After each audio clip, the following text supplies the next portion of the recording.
Let me just do a second take here. Judicial distortion and media damage.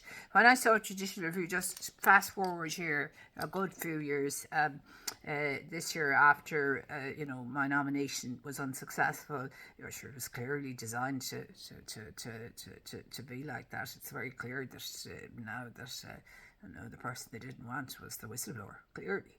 Absolutely clearly. So when I saw judicial review, the courts didn't engage with the constitutional issues. My case was reframed, minimised, distorted. It was judicial gaslighting. And what he did to me was absolutely shocking. I mean, he surgically, tore my very credible and very well-grounded constitutional application, and he just tore it to shreds. It was like the acts of omission. He just kind of mirrored what was done to me by the, and got sadistic satisfaction allegedly. That's what I'm saying. It was sadistic. It was distortion, but it was deliberate. So it was horrific what he did. But he's covered because he's the judge, so he doesn't have any worry about anything like this. He has no conscience. The man has zero conscience, zero ethics, zero morals to do what he did to me. So the media came then. The Irish Times, the Journal, RT News, and Euronews published, because that's what happens. Narcissistic people go narcissistic, they lose, or sociopathic, they lose their moral compass, their conscience, everything goes. Because they're Machiavellian, and whatever they have to do to get what they want, the Machiavellian and the dark church side. So it was very clear to me. I studied, he thought he'd me studied, but I didn't know how well I had him studied. No, not him, but his style, the narcissistic personality style I've been investigating for years. So the Irish Times, the Journal, RT News and Euronews published stories portraying my carefully structured constitutional challenges entirely baseless. Based on the stitch up of a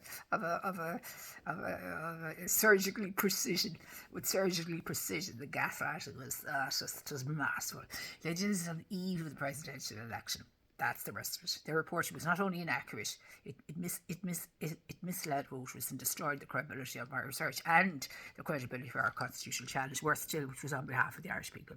It was devastating and extremely traumatising. And of course, people were saying that the judge said this and the judge said this, and I was thinking, the judge made up a pile of rubbish. Will you stop? Because I've been studying, narcissistic thinking, or narcissistic thinking for years. So it was this clear state was full of gaslighting. It was brilliant. It was brilliant, but it wasn't really brilliant. Was it? Was it morally brilliant? Was it ethically brilliant? Was there any ethics in it at all? A collapse of democratic pathways. So during the presidential nomination period, an unprecedented thing happened. Not one independent candidate received a single council nomination. Now, I put down to the hypothesis that, of course, the judge, this was the major part of he didn't refer to it at all. Everything was turned into a personal grievance, you see. A personal grievance, you see, under the Protective Disclosures Act, that would exclude me, wouldn't it? He was really smart in that regard. No, it wasn't a personal grievance. It certainly wasn't. Not one independent candidate received a single council nomination. So I was trying to figure out why, and not one, including myself. So the statistical probability of this is extraordinarily low. And I did the statistics, and it showed that following the block, that the probability that this was random was beyond zero, beyond reasonable doubt that it wasn't random. Not within the balance of probability, but beyond reasonable doubt. So, the numbers were so high. That's all in research, and of course I'm bringing the mathematics now into the balance of probability is really causing consternation in the legal profession. Well, they want to start learning it's not mathematics they want to learn, but truth, Truth. My candidacy would have brought my research and its implications into the national conversation. Indeed, the entire pathway collapsed, as we know.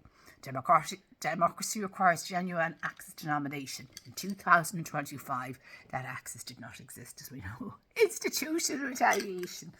Is there any other institutional reality that anyone in Ireland ever was subjected to worse? I won't name individuals, but I can describe what happened to me. Across multiple institutions, I experienced silencing, dismissal, minimisation, refusal to investigate, repeated refusal to investigate, repeated gaslighting, reputational damage, exclusion, barriers at every turn. See, it was because of the whistleblowing. They were all told to ignore, not to help me, you see, and to stay silent and block her. So this was the retaliation because of the Sergeant McCabe. The follow-up to him was me, you see. So, and this was their taking out even their anger at what happened with the Sergeant on me. So I'm becoming the target, the target of blame for from these people. So this is the sad. This is the worst of it. It's the narcissistic target of blame was me for what Sergeant McCabe for the act. You see. So this is, and then for me being able to say that it was really flawed in its implementation. So I had to be given the kind of retaliation that he didn't get. He got very bad retaliation, but nothing what I got. So it was all this narcissistic projection, as I see it. Yeah, absolutely. So the effect was retaliation, regardless of who or what caused it. My research became dangerous, not because it was wrong, because it revealed uncomfortable truths. The destruction of my life and my academic freedom. Well, in fairness, I've been an academic for nearly 30 years, and because of Seamus Newland, a judge in the High Court, I managed to move to the School of the Technological University, and I was treated very well by Dr. Chris Hills, absolutely straight down the line. I was very fortunate in that regard. I believe in evidence, truth, and scholarly integrity, and once I made that move, Dr. Chris Hills could not have done more to help me now. So and a few others, Dr. Richard Price, CEO of academia.eu, and a number of locals that I don't want to mention, but there was about 5 people that would have done, and they were all extremely scholarly and very ethical, and very highly qualified academically, really sharp, very, very sharp, and the highest integrity. So I was just very fortunate that I had managed to, in very difficult times, be in the hands of these ethical people, very, very ethical, and who were very good legally, very, very sharp legal brains. I just didn't realise how sharp they were. They wouldn't miss a trick legally. But once my research challenged state failures, my academic, my career collapsed in many ways, because I lost a lot of friends, an awful lot of friends because of what happened to me, didn't want to contact me. They were afraid. Everybody was afraid because I was the target of whistleblowing retaliation and related retaliation. So they were afraid to and then I felt very isolated, and I was the victim or the target of terrible bad mouthing against me. So suspicious and all of this sort of thing. It's the usual sort of retaliation where you end up isolated and deprived of all support. Coercive control. So it was coercive control on a massive scale. Every institution was doing it to me, literally. So all of this was a chilling effect across the academic environment. When you're subject to coercive control from multiple institutions, it's horrific. But it's the same, it's exactly the same thing. It's the narcissistic projection. So, they're all doing it. My work wasn't treated as research, unfortunately. Still is treated as a threat. What can I do with it now? It's all on academia.eu, and it's staying there. Yet 2 people upheld academic integrity. One is Dr. Chris Hills of TU Dublin, and the other is Dr. Richard Price, CEO of academia.edu. And if anybody wants to attack him, attack Dr. Richard Price, see what he'll say about the way I've been treated. These never silenced me. They protected my freedom to publish. I will forever be grateful for them.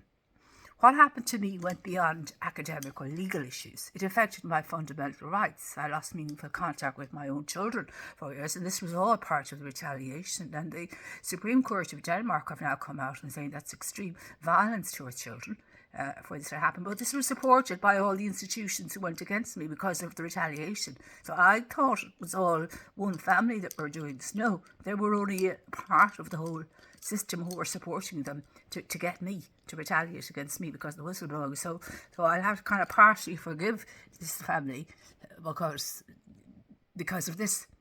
Because I thought it was this one family. No, there was a lot more to it than that. It was much more to do with the whistleblowing than this family. Probably, I experienced denial. They were probably couldn't believe that they were winning all the time. Sure, of course they were winning because there was an agenda against me, and I'm not paranoid. I can see the pattern now, fill in the blanks.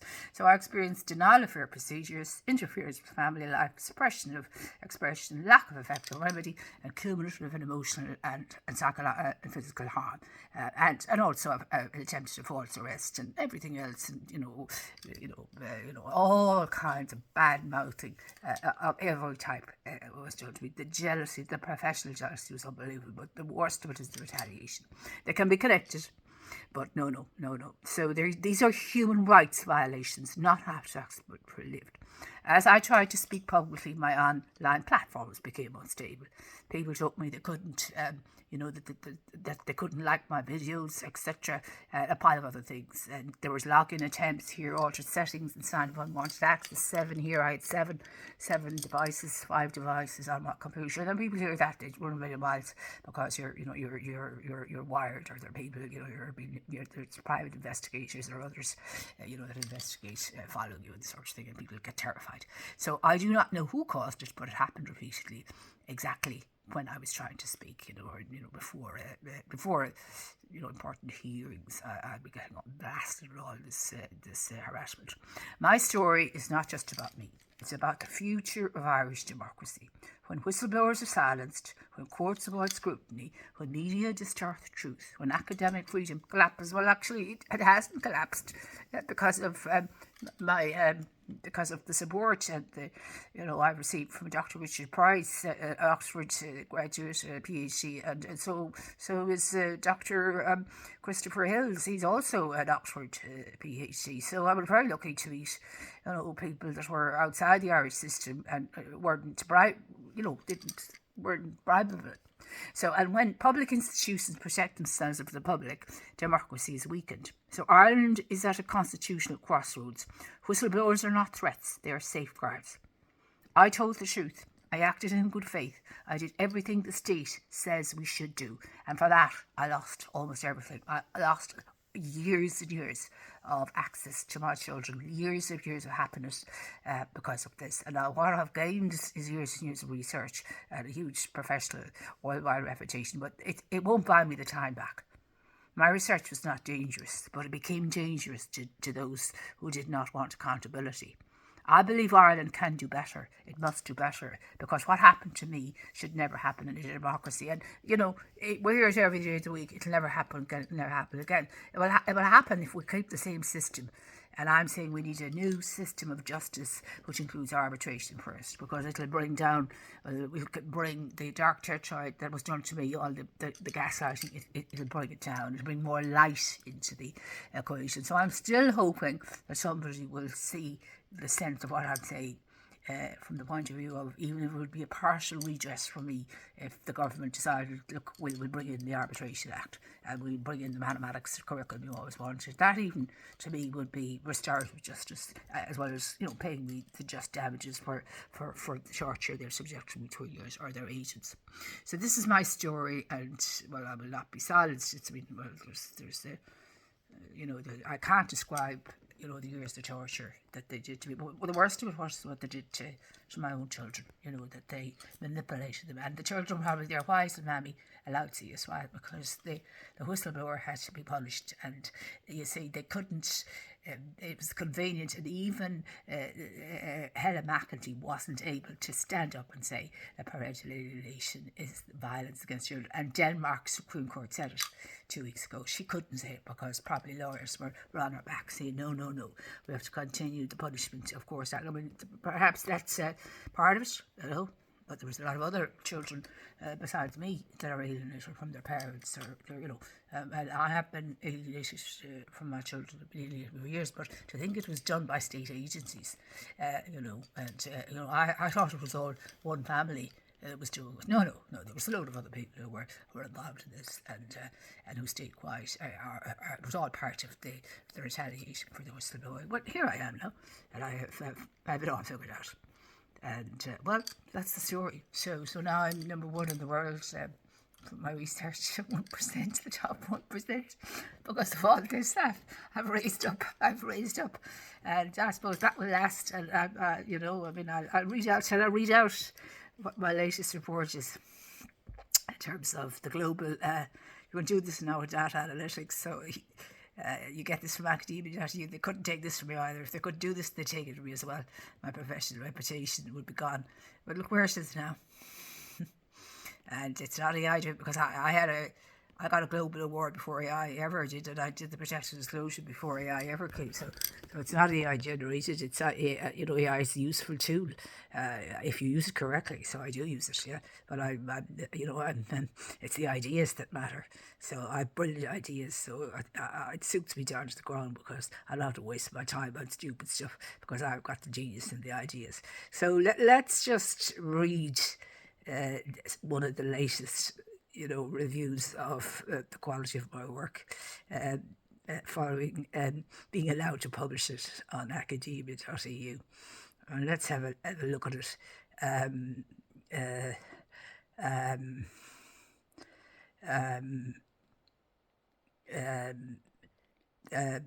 Let's have a look at it from my work point of view. So the latest in terms of the global thing of my work. I'll have to find it here somewhere. It's in somewhere here. The global reach. So we'll just do the global reach now. The latest I've done. It's all data analytics, so it's independent. So executive summary. Let's read the executive summary. Just October the 13th. So executive summary across a single 30-day analytic window. Dr. Cora Stack's research, publications, and policies papers achieved worldwide visibility across 6 continents and over 50 countries. Engagement was detected from more than 160 cities spanning Europe, Asia, Africa, Oceania, North and South America. This reach covers a rich institutional spectrum from leading global universities and law schools to government agencies, policymakers and independent research institutes. The pattern of interdisciplinary attention places Dr. Stack within the top 1 to 2% of academics globally in terms of international breadth, disciplinary diversity and policy relevance. Her distinctive integration of law, education, mathematics, governance and human rights not only crosses academic boundaries but also informs real-world reform in areas such as justice systems, constitutional rights and social accountability. Dr. Stack's work reached all 6 populated continents with engagement distributed as follows. It goes into Europe, Asia, Africa, North America, South America, Oceania, and so on. Institutional and academic engagement. The University of Melbourne. These are all top-rated. Australia, University of Hyderabad, India, Barwan University, Israel. These are all top-rated. Germany, Berlin, University College Dublin, Trinity College Dublin, University College Cork, University of Rhode Island, Westbourne College, United States, and several universities like that. Then we have Griffith College and Technological Universities are all there down the line. So these represent, all the continents and encompass both law and governance faculties and STEM departments, confirming the interdisciplinary international residence of Dr. Cora Stack's work. And it goes through the thematic spectrums: constitutional human rights law, justice systems and legal reform, arbitration, dispute resolution, whistleblowing and protective disclosures, governance, integrity and anti-corruption, education policy and curriculum reform, family law and child protection, social policy and then mathematics, algebra, structures and algebra. This interdisciplinary blend, bridging law, policy, mathematics and education, marks a rare academic profile, one that integrates ethical governance, structural mathematics and social transformation. Then it goes into, the various quantitative indicators, top 1%, top 1-2%, top 2% globally, and then composite global impact index 0.97 out of 100, out of 1, top 1% threshold, log only metrics. So it goes into all the different things, access channels and discovery, just says where the thing, global significance and policy relevance. Dr. Stack's recent body of work resonates with the most urgent global debates of 2025. So this is what happened after all the retaliation. Dr. Stack's recent body of work resonates with the most urgent global debates. So this is the result of all the retaliation from all of these bodies. Justice and institutional accountability, trauma-informed law law and arbitration, whistleblower protection and public transparency. Where's that whistleblower protection? Where are you? Where's the officer of the public, whatever his name is, that fellow up in Dublin or wherever he is, the commissioner. I need it badly. Education, reform and equity, ethical governments and anti-corruption frameworks. I certainly need that commissioner very badly to do the right thing. The breadth of international engagement demonstrates that her contributions are not confined to academia, but also into policy, judiciary reform. Absolutely. Education, leadership. Well, we need some reform for that said judge, anyway, that's for sure. He needs to go, and get his head examined. And civic discourse with measurable readership from governments, law faculties and NGOs worldwide. Conclusion. Within 1 month, Dr. Cora Stack's academic and policy publications achieved engagement across 6 continents with over 50 countries, institutional traction from globally ranked top-rated universities, recognition across 9 major disciplinary domains, a sustained daily international readership profile. Her work stands as an exemplar of transformative boundary-crossing scholarship grounded in rigorous mathematics, informed by justice and ethics, and animated by the pursuit of institutional reform and human dignity. In quantitative and qualitative terms alike, these analytics position Dr. Stack among the top 1% of academics globally for international breadth, interdisciplinary impact, and societal ranking. And fuck the begrudgers.